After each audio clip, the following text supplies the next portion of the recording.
line up to be determined from qualifying.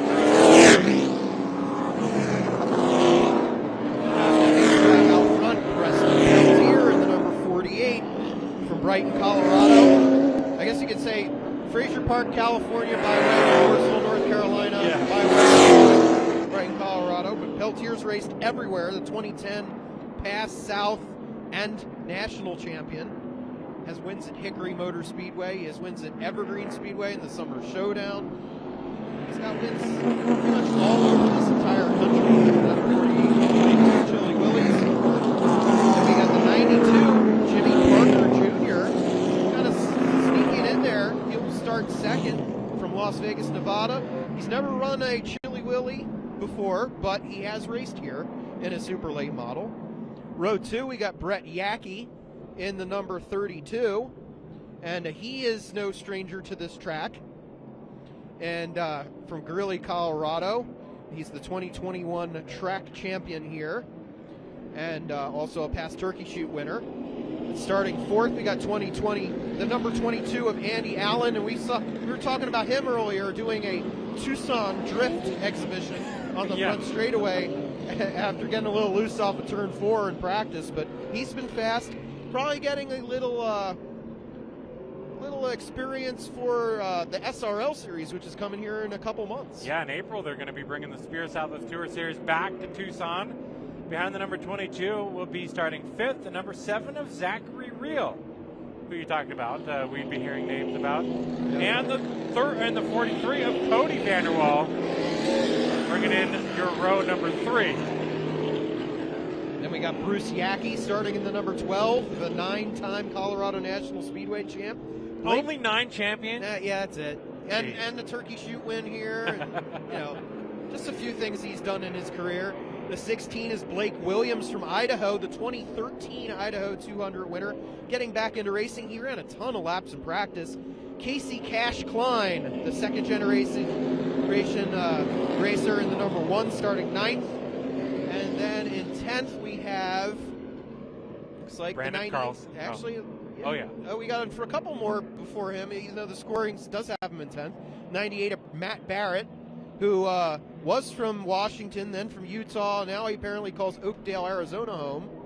And then we got 69 Xander Peters from Washington, Brandon Carlson from British Columbia. We'll talk about him a little bit, but we're going green. Peltier just set sail right away. Yeah, it looked like the 92 of Jimmy Parker Jr. had a bit of an issue at the start, or at least just didn't get going, and that helped the outside road tremendously. Yeah, it uncharacteristically seems like that inside line is not working. We almost had contact there for second. Andy Allen and Cody Vanderwall. Vanderwall climbed from like 26th spot to second in last year's Chili Willy. You cannot count out that driver who drove for Jimmy Means Racing in the Xfinity Series a couple years ago. I think this weekend, the Chili Willy weekend, especially the 150-lap main event on Sunday, it's all about being there at the end. That is for certain. And we've had some drivers that have been there at the end in the past. Vanderwall's trying to make that inside work, but man, it's really tough to make that inside groove work, it seems, here this evening. But he's hanging in there as tough as he can. Brett Yackey, though, is going to clear him for the 3rd position in the number 32 for a moment. He took a look. I want to commend Andy Allen holding it tough in the 2nd spot. Parker now back up to speed in the 92, closing in. Brett Yackey working to the inside of Andy Allen's 22. All while Peltier still up front. But he's not pulling away. We saw him pull away at the very start, but now Andy Allen right on his tail. Andy's got prior experience here.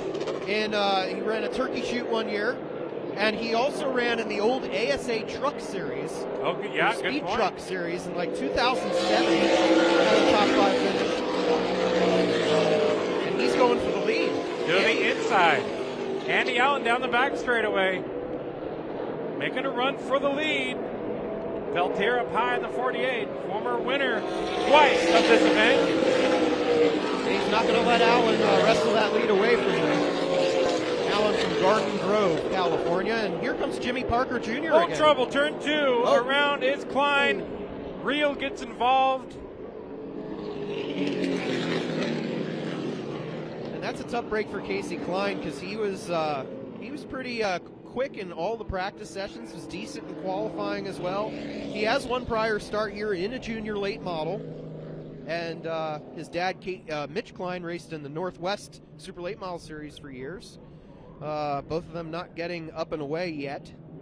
Zach Reel, also a tough break for him. He had a top 5 run going in last year's, if I remember correctly. And unfortunately, after tech inspection, it did not hold up. But Klein's able to pull away now. Reel's still sitting there. See, he's got a little bit of left front damage. Not a little bit. It actually looks a bit significant. Might just be cosmetic, though, for the number 7. And if that number 7 and the sponsor on it and everything looks a little familiar, he actually had a throwback scheme last year that Ron Eaton, a former Winter Heat winner, ran back in the day, back in his like 70s or so, back in the 70s. Ron Eaton was a guy that even in the 90s, he was retired, came down, lived in Arizona there in the winter months, golfed, and raced cars. And what a life. Yeah. But Zach Reel, related to Brandon Reel that used to race, and we got the red flag coming out now for cleanup. Okay. Oh, well, I was going to show you a replay using the beautiful FloRacing wipe, but it decided right then and there that it wasn't having it. So I'm going to fix it right now, and I'm going to show you what little replay we have as you see Reel getting cleaned up on the back straightaway. So let's see what we can find from this incident. Caught the tail end of it. So let's take a look here.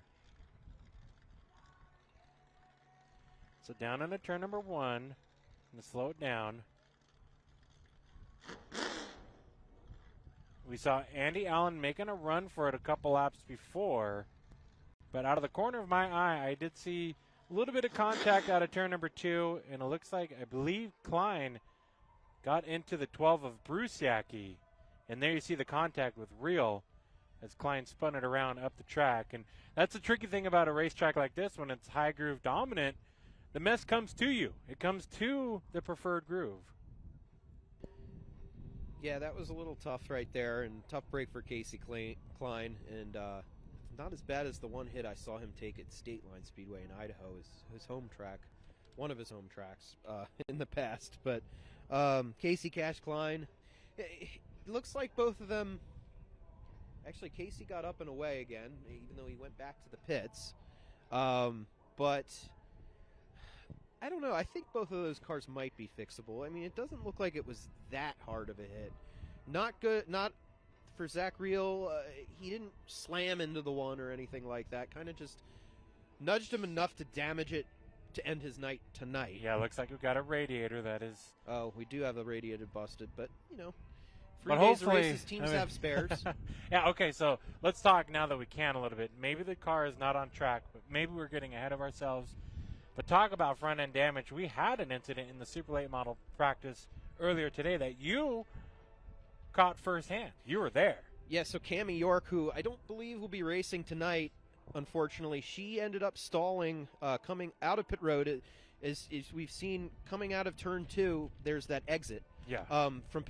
To go back to the pits, and there's a little bit of a hump there as you're coming back down, and it's kind of a blind spot too if you're coming off the track. And York had she stalled. She had it sounded like it was misfiring, probably an ignition issue, something like that. So she was stopped there, and Michael Scott in the 82, who we'll see in the next Super Late Model race to conclude the night, he didn't see her there and slammed right into the back of her. Right. Scott was able to get back out there. They were able to fix the damage, so that was good news. You know, when you do that at a fairly slow speed, it's not as bad. It's still more work than they probably wanted to do, and Scott is a former Chili Willy winner. Yeah, from Wyoming. Yes. So you can't just kind of say, oh, well, we're going to just pack it up. We have too much front-end damage. No, you can't. Not when you've come that far and you are a previous winner of this event.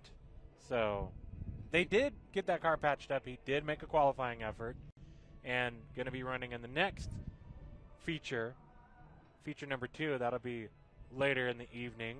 Looks like we have cleaned up everything we need to clean up. Yeah. Trucks are driving away. Crew guys are heading back to the infield, and the Super Late models hopefully will be firing up here in the count of 3, 2, 1. I'm late. I jumped the I jumped the start. I did it. Another driver that we don't see on the track right now, he must have gone back to the bits that we said started in the back, was Brandon Carlson. He actually had a left rear brake rotor explode in initial practice. The opening practice said the car was finally handling good. He's had the worst luck here at Tucson Speedway. Comes up from British Columbia, Canada. There they are firing up. There we go. See, like I said, maybe I was on mountain time. But yeah, they were looking for a replacement brake caliper as well, and they must have found it because he did take the green here, took some courtesy laps earlier. So Brandon kind of shaking it out. Maybe we'll see him come back out before the green's out, or maybe he just wanted to see how it runs and come back for tomorrow when it really counts. So I talk about a long trek for Michael Scott, but Carlson and the Midgley team also from Canada. So yeah, you don't play around with a travel like that. Find some brake components and get back on the track, and that's what they did. Yeah, for sure.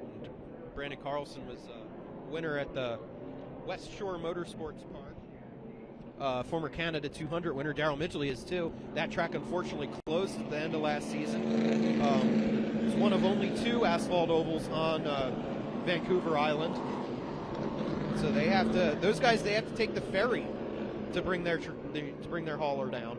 Okay, so not only is taking a ferry to the racetrack an interesting note, but I got to give a shout out to Kyler Hope, giving us some tidbits. The year that Scott won, by the way, we're talking about Michael Scott, going back, he had front-end damage in his heat, then went on to win the whole event. So maybe him getting damaged on the front end today is a good thing. Yeah, it could be a sign. Yeah. Look out, Peltier. Yeah, Preston Peltier trying to go for his 3rd Chili Willy victory, the only repeat winner. And he's going to choose the outside here as we go back to green. Not this time by, but I think the Flagman Pete's going to give the 1 to go signal. I want to give a shout out to Flagman Pete. Multitasker, right? Yes. How many short tracks in America? And I'm not bragging, but if you think I am, take it for what it's worth. Pete, when it's time to do Victory Lane celebration, he leaves his post, brings the wireless microphone down with him, and interviews. The only one I can think of was at Old Dominion Speedway, back when that track was open. There was a guy named Dave Menifee that was the flagman, and he did the same thing. But we're getting ready to go back to green here. Andy Allen on the inside of Preston Peltier. The outside works in Peltier's favor again, and Cody Vanderwall goes to the outside of Andy Allen. 3 wide for second. Oh, boy.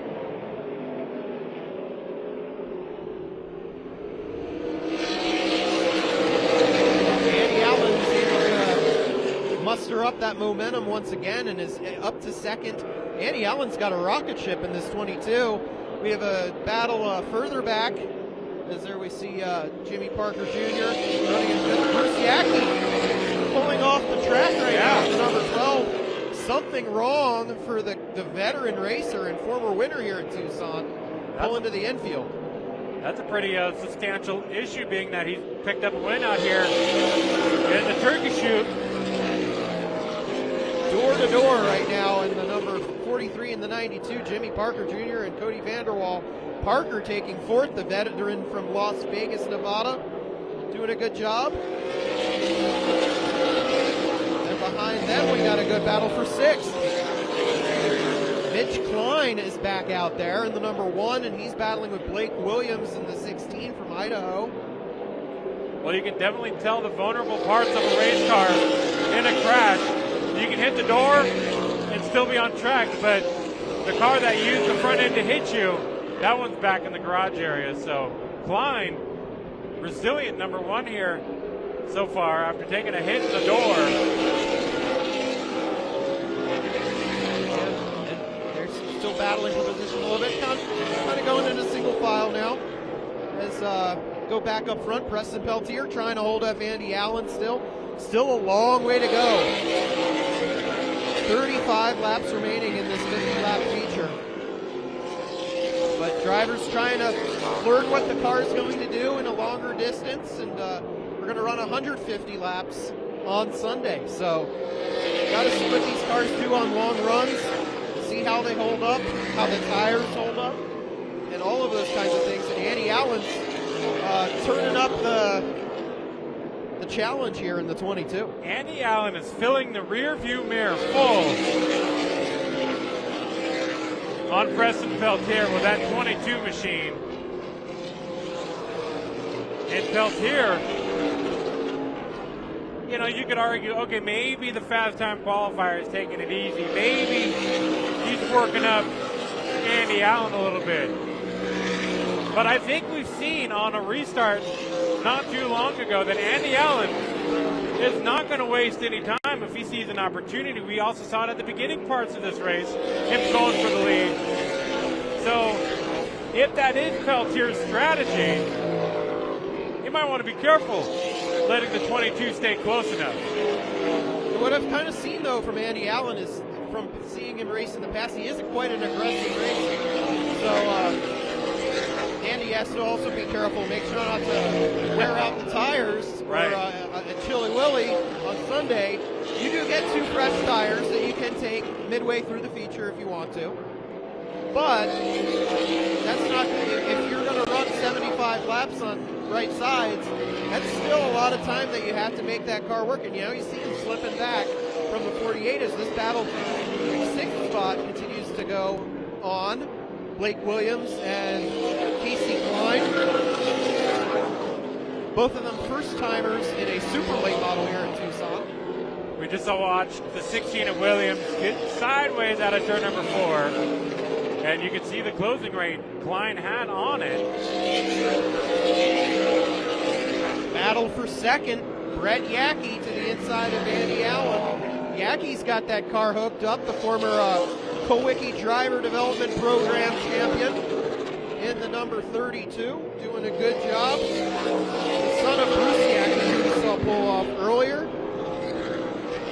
Former Colorado National Speedway Challenge Cup winner, another NASCAR sanctioned track. Aaron, I think you might have called it here with Andy Allen. He's falling like a rock now.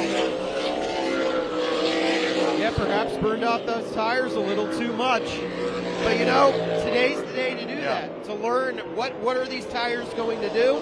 Now the worry that I have is, could this be a mechanical problem? I hope certainly not. But this has all the signs to me of a tire wear. And this goes to show, when we talk about Tucson Speedway baking in the sun and freezing in the wintertime at night, this track's so abrasive on your tires that's how quickly you can lose your speed in a race car. Yeah, it comes and goes so quick here. You'll see it on Sunday. You'll see drivers coming from the back to the front, drivers from the front falling to the back. You'll see it a lot here as this battle for 6th spot continues. Casey Klein trying to get to the inside of Blake Williams. Klein 7th in the Madeira short track shootout last year. 3rd in the Madeira junior late model points. And like we said, 4th in the junior late model here at Tucson in 2020. He also had a couple top 5 finishes, top 10 finishes, and 5 Northwest Super Late Model starts last year. So gaining that experience at a young age. Klein's making it work down low, but he's sideways out of turn number 4. And he's going to jump up the lane and take the spot over the 16 of Williams. I don't know. It doesn't look like Blake's just done yet. No. Right there in the groove, these two. as these drivers sorted out. I was going to show Andy Allen, but I'm going to show Preston Peltier now working through some lap traffic, getting by the 98. Matt Merritt, a regular last year at South Sound Speedway. And there's Xander Peters, a newcomer to the super late models. He's on pro lanes at South Sound as well. A Washington driver. He was second in the pro late model points at South Sound. Debuted as super late model in September of last year and finished 6th after starting 17th. So maybe he'll get this thing figured out and be the hard charger on Sunday. You never know. That's true. But right now, Preston Peltier putting a lap on him. To the low side, the 48 goes. Now, the gap between Preston Peltier and Brett Yackey is visual. You can see a car between the two. Yackey, with that lap traffic, was able to close in quite a good amount. So is Brett now turning up the wick towards the end of this race? Is Brett turning up the wick, or is Preston kind of backing off a little bit? We see that sometimes the leader can set the pace. They kind of decide, well, am I going to kind of... We saw Austin Tom do it here in November. He'd pull away and then would back off, and then pull away and then back off. So, cool the tires a little bit. And once again, we say it's about tire management when it comes to this speedway.